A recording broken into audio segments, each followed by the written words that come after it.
Si vous avez de la difficulté avec vos trajectoires, donc que vous avez souvent, par exemple, la difficulté avec les balles qui vont partir vers l'extérieur, donc pour droitière-droitier, les balles qui vont partir vers la droite, ou si vous avez aussi beaucoup de problématiques au niveau des contacts sur le talon, donc on arrive à l'impact comme ça ici et on arrive un peu trop avec le talon par rapport à la balle qui va nous amener soit des shanks ou des balles justement qui vont partir complètement à droite. Aujourd'hui, je vous donne un exercice super simple pour vraiment vous assurer de venir refermer la face de club correctement lorsque vous arrivez à l'impact.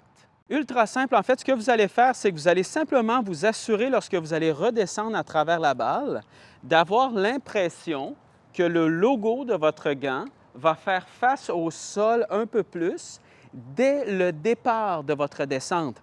Et très souvent, lorsque vous avez justement de la difficulté avec des balles qui vont partir vers l'extérieur, c'est que vous allez redescendre. Disons que je fais mon mouvement vers l'arrière comme ça ici, je redescends et là, quand je redescends, souvent, qu'est-ce qui se produit? C'est que le logo de mon gant va être beaucoup plus face au ciel que face au sol. Et vous voyez quand je suis comme ça ici, face au ciel, à quel point les lignes de mon club, présentement, lorsque je redescends comme ça ici, s'en vont beaucoup plus vers le ciel. Donc, c'est comme si ma face de club était complètement ouverte.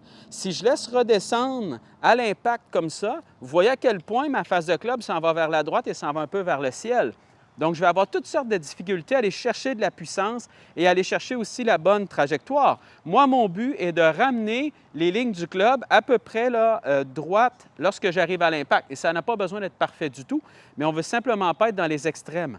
Et lorsque vous redescendez, si vous avez justement cette problématique-là que le logo du gant s'en va un peu vers le ciel comme ça, bien, ce que ça fait aussi, c'est qu'à partir d'ici, pour être capable de venir taper la balle correctement, vous allez devoir travailler énormément au niveau de vos mains pour essayer de venir faire refermer la face. Donc, ce qu'on va faire pour ça, quand vous allez redescendre, imaginez-vous que vous voulez avoir la sensation que le logo de votre gant, dès le départ de votre descente, va descendre un peu face au sol. Vous voyez la différence ici? Vous voyez ma face de club présentement qui s'en va légèrement face au sol.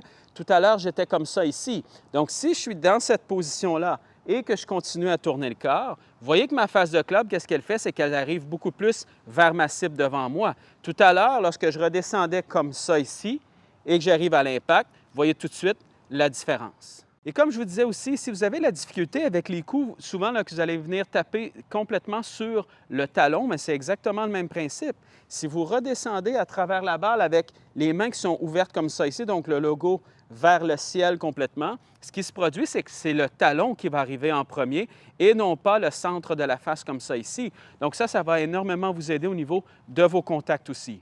Et comme à l'habitude, assurez-vous, lorsque vous allez faire ce mouvement-là, de laisser tourner le corps à travers la balle. Ne faites pas l'erreur de venir redescendre avec le logo du gant un peu vers le sol comme ça ici, mais en ne tournant pas le corps. Si vous faites ça, ce qui va se produire, c'est que le club va complètement s'écraser au sol plutôt que de glisser au sol. Donc, si je m'installe, je vais avoir l'impression, le logo vers le sol, mais je vais avoir aussi l'impression que le bas de mon corps vient se tourner à travers la balle.